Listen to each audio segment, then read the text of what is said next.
What the hell, Tampa?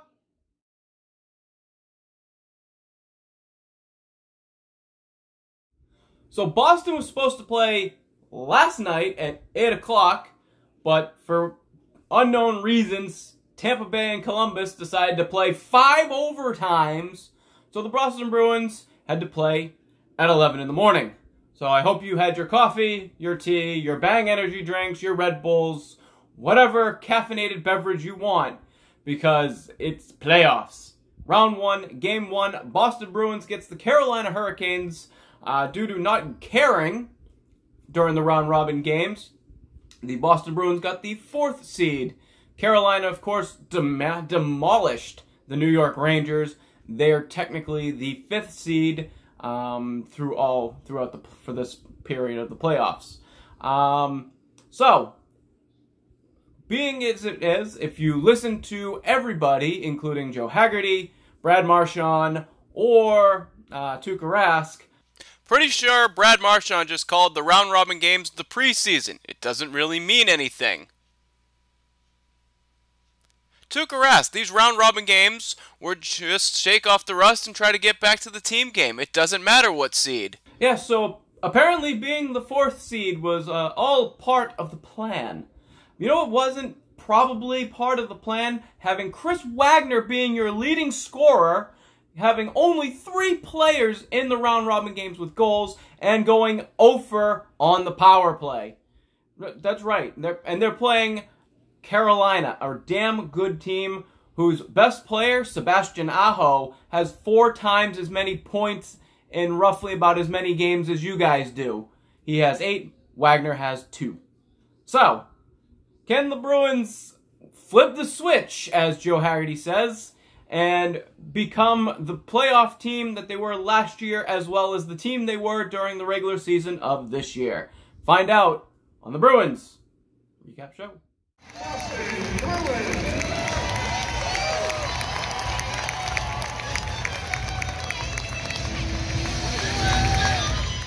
So we start things off in the first period. Peter Mrazek in net for the Carolina Hurricanes. On the other end, in for Boston, is 2 U's, 2 K's, Tuukka Rask, who also hasn't looked really good in the round-robin games, but neither has anybody really.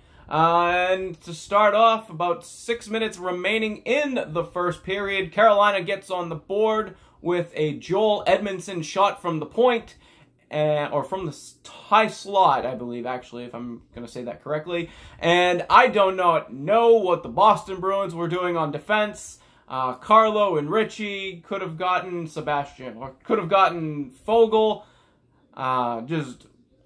Just so many defensive breakdowns all on one play, but Fogle, who gets way too much space, gives it over to Sebastian Aho. Nobody pressures Aho. He gives it over to Teravainen. Nobody pressures Teravainen. And then it goes to Edmondson, and nobody gets in front of it. Again, Nick Ritchie right there could have put a body in front of the shot at least, but it blasts through Tuukka Rask. It blasts through everybody. It is 1-0 Carolina. But towards the end of the first period, Boston with a face-off win by Patrice Bergeron. It goes to Brad Marchand. Brad Marchand and David Pastrnak decide to do the circle drill. If you remember what the circle drill is, anyone who played hockey knows what I'm talking about. Basically, you just go around the circle. And Brad Marchand passes over to David Pastrnak, and Pastrnak beats Mrazek in the slot. It is a 1-1 hockey game, and it's going to be a 1-1 hockey game after 1. So we go to the second period, and Boston gets a weird one, as it's another face-off win by Charlie Coyle. It's a shot from Anders Bjork. The rebound goes up in the air, and everybody takes a bat at it. Bat, whap. It ends up underneath the glove of Peter Mrazek, but there's no whistle. Boston gets away with one here. A scrum ensues. The puck gets knocked out of Mrazek's hand. It ends up on the stick of Charlie Coyle, who plays till he hears a whistle. Makes it a 2-1 hockey game. Carolina would challenge this play for a missed stoppage due to a hand pass. But, as the referee said, once Peter Mrazek's glove was on top of the puck, or the puck was played by the goaltender, that nullifies the hand pass, which makes it a good goal. And as opposed to that, Boston gets a power play due to the challenge. And again, I will reiterate, Boston gets away with one. In my opinion, Peter Mrazek had it under his glove. It should have been blown dead there. But it's the playoffs. It's a good goal. I'll take it. On the ensuing power play, David Pastrnak on the blue line tries to go D to D. It gets intercepted by Brock McGinn, who is off to the races. He goes backhand forehand, and he beats Tuukka Rask high. Oof. A shorthanded goal gets Carolina right back into the hockey game. 2-2, we go to the room for the third period. And in the third period, 59 seconds into the period, it's David Krejci off a Charlie McAvoy first puts the puck into the slot.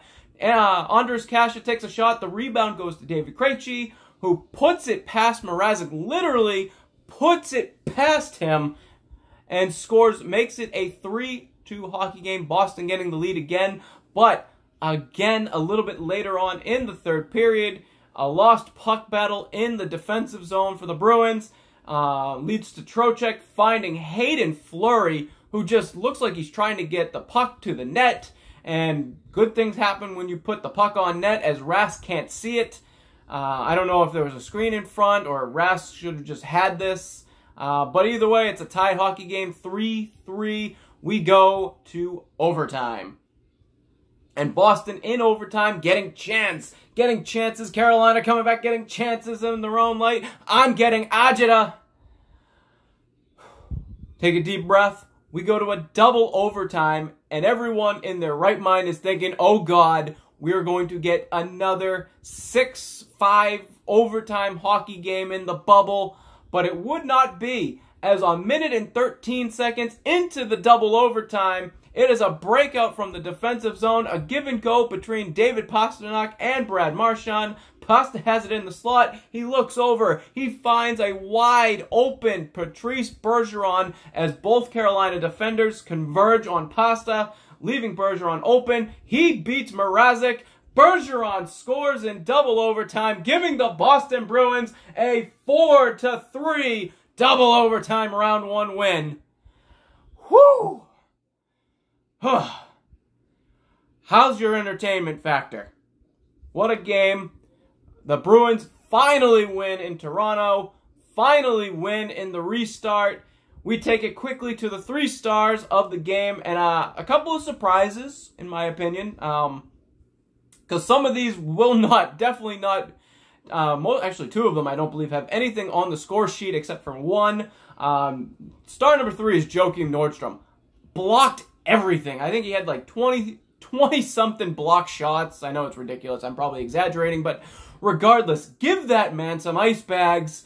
The puck hit him so many times, giving up the body. A great effort from Joakim Nordstrom. Star number 2, and just a great overall game from Charlie McAvoy, carrying not only the Bruins' defense, but also his defensive partner in the aging Zdeno Chara. And also McAvoy will get an assist on the David Krejci goal.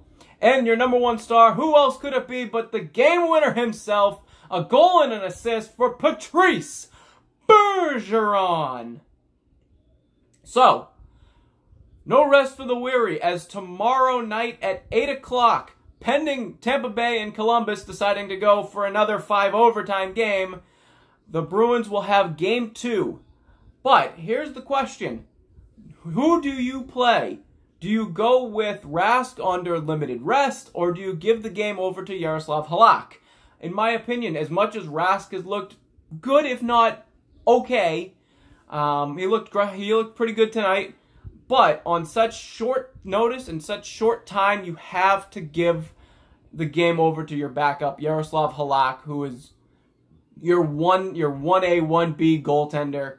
I think this is an easy decision for the Boston Bruins. More importantly than that is, do you make any changes to your power play? Your top power play unit. We've seen Coyle and DeBrusk interchange, and that really hasn't done anything. You have the big 3, Bergeron, Marchand, and Pastrnak. Is it Torrey Krug? Do you move Torrey Krug? Maybe trade him for McAvoy or for Grzelcyk?